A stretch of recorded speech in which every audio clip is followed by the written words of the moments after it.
Hello again. I just wanted to hop back on here for my second video. Today is currently December 28th, Saturday. I think it's about 5 days since I made the last video, so I just wanted to get on here and talk about some other things I've been thinking about. I'm currently making lunch on the cut diet, as you can see, so hopefully that does not interrupt the audio on this. Over here is our lovely Christmas tree. So yeah. So in today's video, I just wanted to discuss something that I think is very important after seeing my family and having, grown up and kind of piggybacking off the last video that I made. And that's something that I'm probably going to title this video Dwelling. So I think dwelling is really important to talk about. And I think dwelling can be synonymous with ruminating as well, right? So the common thing that we always hear in anything is you can't ruminate on your past, you can't dwell on your past, because if you keep dwelling too much, it'll hurt you, right? And there's even like a famous Voltaire quote that states, the longer we dwell on our misfortunes, the greater their power is to hurt us, right? And I think that's valid. I think dwelling on the past makes it hard to get over the past, right? So for example, oftentimes I dwell on things I talked about in the last video, right? I dwell on my relationship, I dwell on my friendships, I dwell on all these things, and I think the problem with that is, in my head, I convolute my experiences, right? Because I say, my relationship was only real for me. It couldn't have been real for her because we're no longer together. So that means it could only be real for me, right? My friendships could have only been real for me.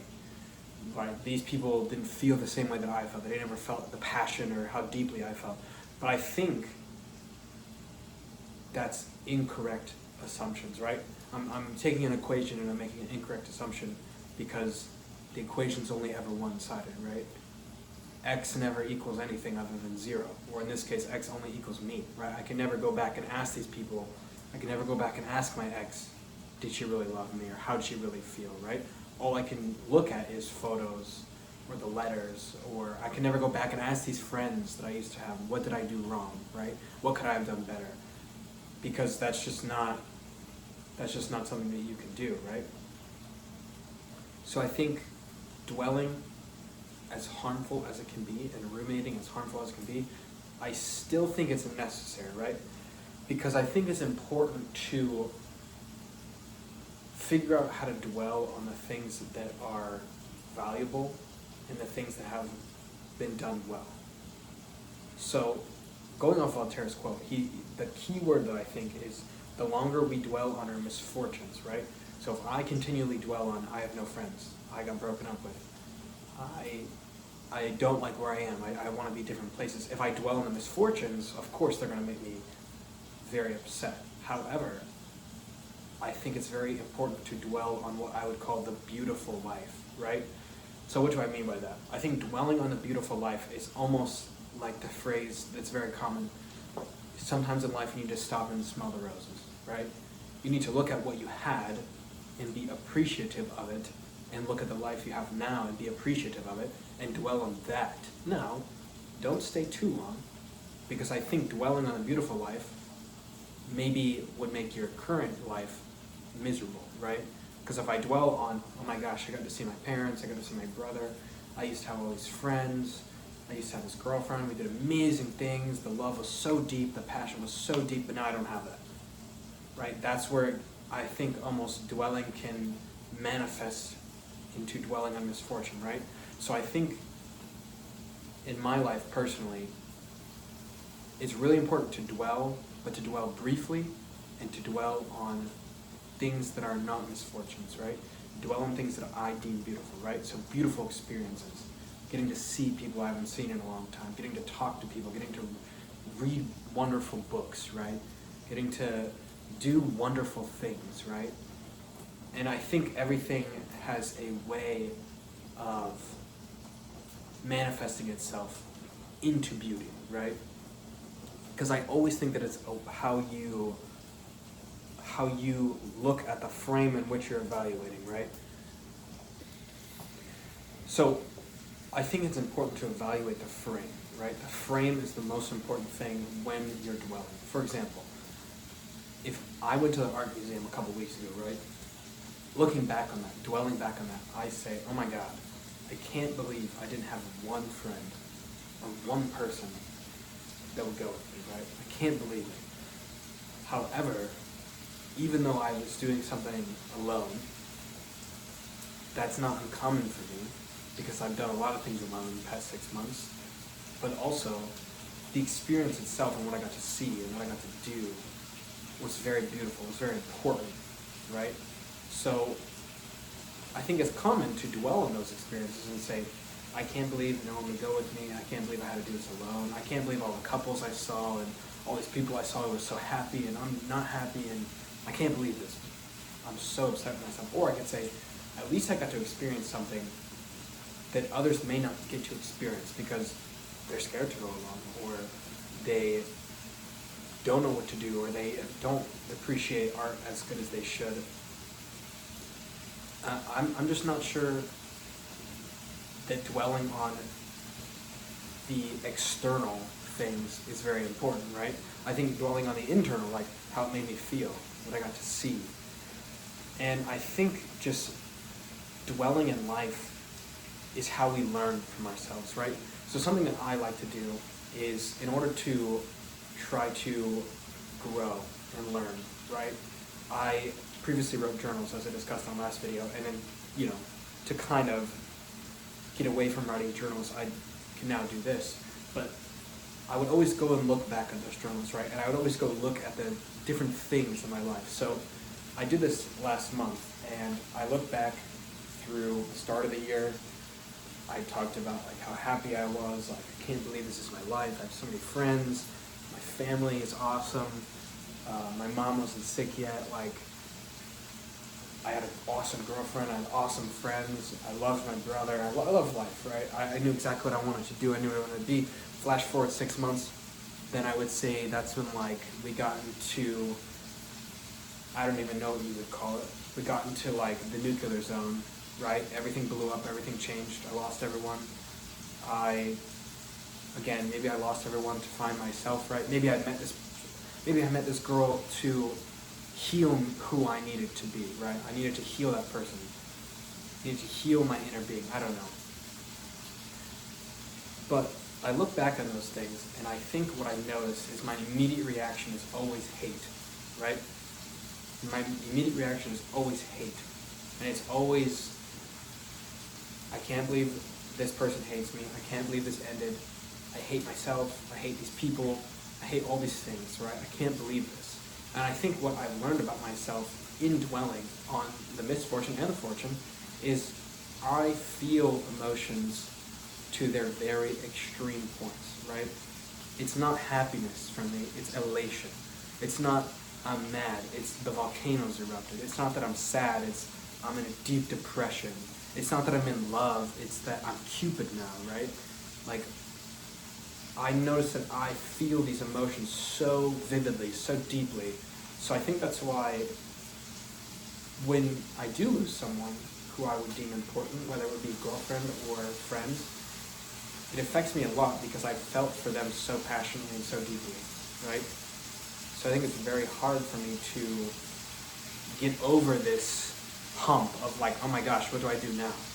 Right? I've also like people, what do I do now? And I don't know, maybe that's how everyone feels. But I think loss is such a weird part of our society that we kind of just, we just expect to lose people. I expect that when I date someone, they're going to go eventually and I'm going to have to find somebody new. But for me, I never wanted that. I never wanted to feel like that. I always assumed things are meaningful based on how long they're in your life, right? This relationship is meaningful because you've been here a long time, and I never want you to go. But I guess that was the younger me thinking that, because clearly, I mean, everyone goes away in the end, right? So, yeah. I don't know.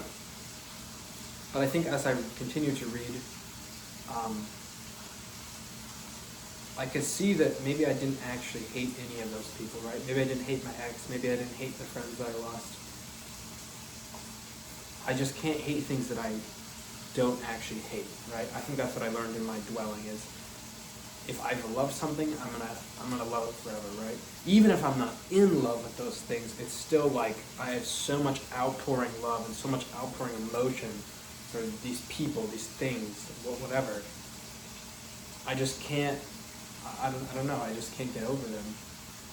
It's something in my head, and I think that's where dwelling helps, because I can dwell on these things, on these fortunes, on these beautiful things, and say, these weren't bad. Maybe they ended, yeah, and it sucks, but these were never bad things, right? These were always positive things in my life. They always, even if they could have brought me so much turmoil, they always boosted me so much. I was always bolstered by these things. They never were so toxic and bad that it would have brought me down, right?